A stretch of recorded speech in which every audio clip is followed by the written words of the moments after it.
मेरे प्रिय कैडेट्स, आप सभी को मेरा नमस्कार। आज दिनांक 25 जनवरी 2021 आज के दिन 10वीं कक्षा से संबंधित पूरक पाठ्य पुस्तक से संचयन भाग 2 के अंतर्गत पहला अध्याय है जिसका शीर्षक है हरियर काका। इसका फिर से अध्ययन करेंगे। हरियर काका इस अध्याय के लेखक हैं मिथिलेश्वर। मिथिलेश्वर आधुनिक हिंदी साहित्यकार माने जाते हैं। अब तक हम रिवीजन के तौर पर इस अध्याय का अध्ययन करते आ रहे हैं और रिवीजन करने से जो है आपको इस अध्याय में कोई भी शंका होगी तो वह दूर हो सकती है और आप जो है आपके परीक्षाएं, वार्षिक परीक्षाएं या बोर्ड परीक्षाओं में अच्छे अंक लेना है तो जो भी हम रिवीजन वीडियो बना रहे हैं उसे अच्छी तरह से देखकर जो है आप सुनकर उन अध्यायों को कहानी के रूप में याद रखिए और ज़्यादा से ज़्यादा जो है व्याकरण भाग के साथ साथ आपका जो पाठ्य पुस्तक संबंधित जो भी अध्याय हैं उनको भी अच्छी तरह से जो है पढ़ लीजिए और सबसे ज़्यादा आप जो है व्याकरण भाग की ओर ध्यान दीजिए। उस पर भी हम समग्र जो चर्चा है वो करने वाले हैं। तो चलिए अब जो है हरियर काका जो पहले हम पढ़ चुके हैं उसे फिर से जो है रिवीजन के तौर पर इस अध्याय का विवरण करने से पहले तो आगे बढ़ने से पहले जो है थोड़ा बहुत हम पीछे क्या हुआ है उसका अध्ययन करेंगे। हरियर काका इसमें जो है कथावाचक वहाँ पर मिलने के लिए गया है, वह मौन है और उसे पता है कि यह मौन होने का कारण क्या है। और इसी बीच जो है ठाकुर बारी यानी एक देवस्थान है उसके बारे में बताते हैं, वह किस तरह विस्तार हुआ। आज एक भव्य मंदिर बना है वहाँ पर जो लोगों की आस्था है वह किस प्रकार है उसे भी दिखाया। इसी बीच हरियर काका के 4 भाई हैं और चारों भाइयों के शादी हो गए हैं, लेकिन हरियर काका के 2 शादी होते हुए भी वह निसंतान है। इसीलिए जो उसकी उम्र जो ढलते जा रही है तो अभी भाइयों ने अपने पत्नियों से कहा था कि अच्छे से हरियर काका के अच्छे से देखभाल करना, तो वह उसे अच्छे से देख रहे थे। बाद में जो है उसे रुका सुका देने लगे और एक दिन तो उसकी जो है सीमा पार कर गई, क्योंकि जब हरियर काका के भतीजे के मित्र आए तो नाना प्रकार के व्यंजन बनाए गए थे, लेकिन हरियर काका को नहीं दिया। तो उसे गुस्सा आकर सभी को वह डांट फटकार कर वहाँ से घर से निकल गया। यह महंत देखकर जो है वह फ़ायदा लेने का सोचा और वह कहा कि हरियर काका को ठाकुर बारी के नाम यदि आप ज़्यादा करेंगे तो आप यहाँ आराम से रह सकते हैं। तो इसी बीच ये घटना जो है जब हरियर काका के भाइयों को पता चलता है तो उसे लेने के लिए ठाकुर बारी आते हैं। तो तब जो है हरियर काका फिर से वापस आते हैं। तो इस बार जो माहौल है वह कुछ अलग है। आज जो लोग हैं सभी जो हरियर काके के भाई हैं या उनकी पत्नियां हैं वह क्षमा मांगने लगे हैं। उसे नाना तरह के भोजन जो हैं उसे खिला रहे हैं, अच्छे से देखभाल कर रहे हैं। तो वह मन ही मन जो है महंत को जो है आदर भाव से उसे श्रद्धा भाव से वो से धन्यवाद देने लगा है कि उसके ही बदौलत जो है यह सब हो चुका। तो इसी बीच जो है तो ये जो 2 दिन की घटना हुई, जो हरिहर काका 2 दिन ठाकुर बाड़ी में रहे, तो लोगों में तेज़ी से यह विषय जो फैल गया, लेकिन हरिहर काका के भाइयों ने भी नहीं बताया, महंत ने भी नहीं बताया, फिर भी यह बात जो है फैल गई। गांव में 2 प्रकार के लोग बन गए हैं, जो 2 भाग में बट गए हैं। एक जो है हरिहर काका को अपनी जायदाद जो है ठाकुर बाड़ी के नाम पर कर देनी चाहिए, इससे उसका भला होगा। दूसरा जो वर्ग है वह प्रगतिशील लोग हैं और कृषिक लोग हैं, वो कह रहे हैं कि उनके जायदाद को वो उनके भाइयों में बांटना है, उनको अन्याय नहीं करना है। इस तरह जो दोनों जो दलों के बीच तू मैं होने लगी थी, और इस तरह जो है दोनों में झगड़ा भी, हाथापाई भी हो गई। तो इसी बीच दोनों का जो गांव का वातावरण तनावपूर्ण होने के बावजूद दोनों जो दल के लोग हैं वो प्रतीक्षा कर रहे हैं कि जो हरिहर काका सच में किसके नाम पर करने वाले हैं। तो यह उनको होड़ लगी हुई थी। देखेंगे आगे क्या होता है।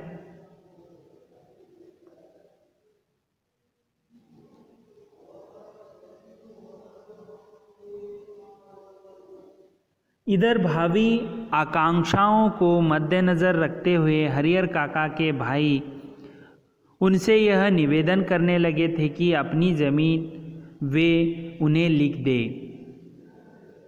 ठीक है, तो उनको ज़मीन लिख दे।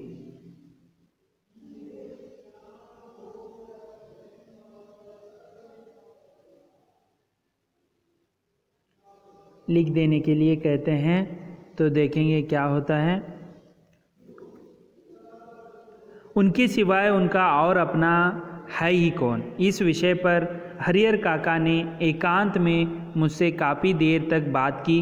अंततः इस विषय निष्कर्ष, यानी भाइयों ने ऐसा जो है प्रस्ताव रखा, तो हरिहर काका और कथावाचक के दोनों के बीच में जो है एकांत में चर्चा हुई। अंततः हम इस निष्कर्ष यानी परिणाम पर पहुँचे कि जीते जी अपनी जायदाद का स्वामी किसी और को बनाना ठीक नहीं होगा, चाहे वह अपना भाई या मंदिर का महंत ही क्यों न हो।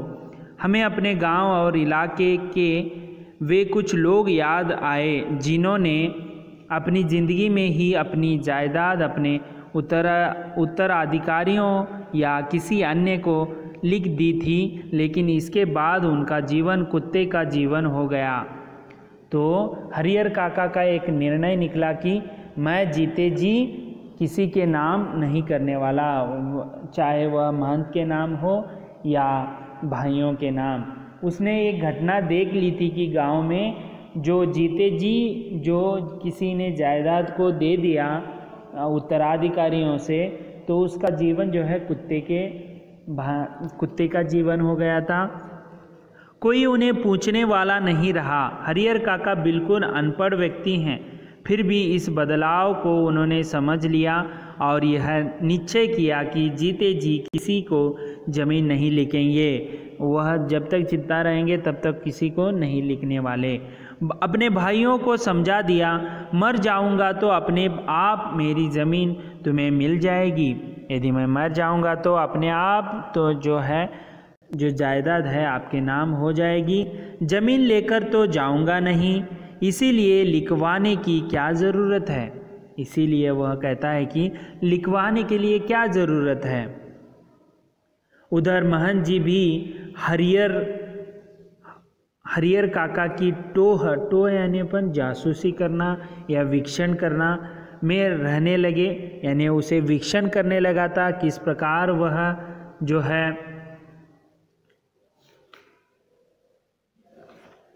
तो इसी बीच जो है जहाँ कहीं एकांत पाते कह उठते, विलंब न करो हरिहर, शुभ काम में देर नहीं करते, चलकर ठाकुर जी के नाम जमीन बय यानी वसीयत यानी उसके नाम कर दो, फिर पूरी जिंदगी ठाकुर बाड़ी में राज करो। मरोगे तो तुम्हारी आत्मा को ले जाने के लिए स्वर्ग से विमान आएगा, देवलोक को प्राप्त करोगे। तो जैसे ही महंत जो है उसे एकांत पाता, यह बात जो है कह देता। तुम यदि ठाकुर बाड़ी के नाम पर कर दोगे तो ठाकुर बाड़ी जो है इसके कर देने से आपको जो है देवलोक को प्राप्त करोगे, ऐसे उसे कान भरवाने लगा। लेकिन हरिहर काका न हाँ कहते और ना कहकर वे महंत जी को दुखी करना नहीं चाहते थे, क्योंकि भाई के परिवार से जो सुख सुविधा उन्हें मिल रही थी वे महंत जी की कृपा से ही। तो उसे हाँ भी नहीं कहते ना भी नहीं कहते, क्योंकि उसकी कृपा से ही जो है भाइयों ने आज अच्छे से सुख सुविधा वाले उसे मिल रहे थे। और हाँ तो उन्हें कहना है नहीं, क्योंकि अपनी ज़िंदगी में अपनी ज़मीन उन्हें किसी को नहीं लिखनी, इस मुद्दे पर वे जागरूक हो गए थे। यानी हाँ वो इसीलिए नहीं कह रहे थे कि क्योंकि उनको अभी वह मन में ठान लिया है कि वह जागरूक हो गए हैं कि जीते जी वह किसी के नाम जो है जायदाद नहीं करने वाले थे। पर बीतते समय के अनुसार महंत जी की चिंताएं बढ़ती जा रही थी। लेकिन यहाँ पर जो है महंत की चिंताएं बढ़ती जा रही हैं। जाल में फंसी चिड़िया पकड़ से बाहर हो गई थी। महंत जी इस बात को सह नहीं पा रहे थे।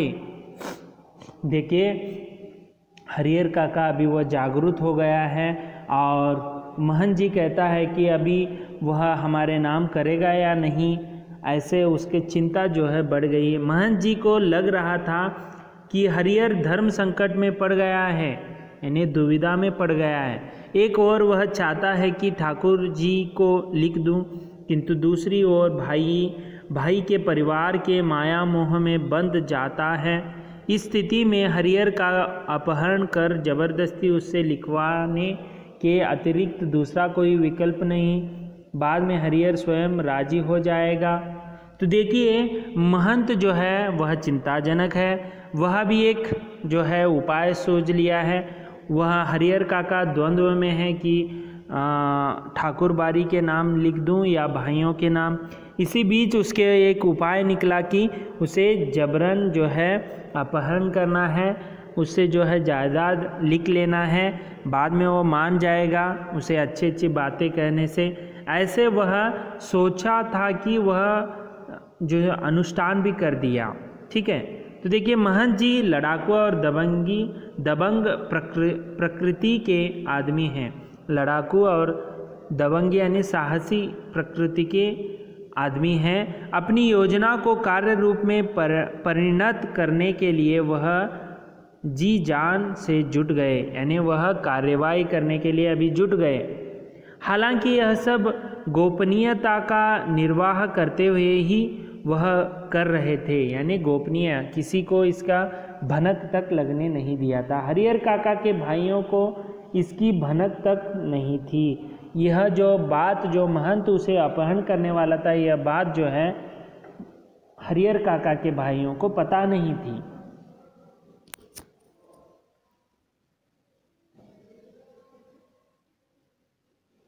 बात अभी हाल की ही है। आधी रात के आसपास ठाकुर बाड़ी के साधु संत और उनके पक्षधर भाला यानी भर्ची, गंडासा यानी जो चारे काटने का औजार है, और बंदूक से लैस एकाएक हरिहर काका के दालान पर आधम के दालान पर यानी कॉरिडोर में ही वह रहते थे हरिहर काका। हरिहर काका के भाई इस अप्रत्याशित यानी आकस्मिक हमले के लिए तैयार नहीं थे। इस हमले के लिए वो तैयार नहीं थे। इससे पहले कि वे जवाबी कार्रवाई करें और गुहार यानी आवाज़ लगाते अपने लोगों को जुटाए, तब तक आक्रमणकारी उनके पीठ पर लाद कर चंपत यानी जो है भाग जाना हो गए। तो देखिए जब तक हरिहर काका जो उसके भाई चिल्लाकर सभी जो है लोगों को बुलाते, तब तक जो है आक्रमणकारी हरिहर काका को लेकर वहाँ से रफा दफा हो गए थे। गांव में किसी ने ऐसी घटना नहीं देखी थी, ऐसी घटना कभी नहीं हुई थी, न सुनी ही थी। सारा गांव जाग गया। शुभ चिंतक तो उनके यहाँ जुटने लगे। शुभ चिंतक जो है उनके बारे में सोचने वाले वह आ गए, लेकिन अन्य लोग अपने दालान और मकान की छतों पर जमा होकर आहट लेने और बातचीत करने लगे। आहट लेना यानी मंद ध्वनि में वह बात करने लगे।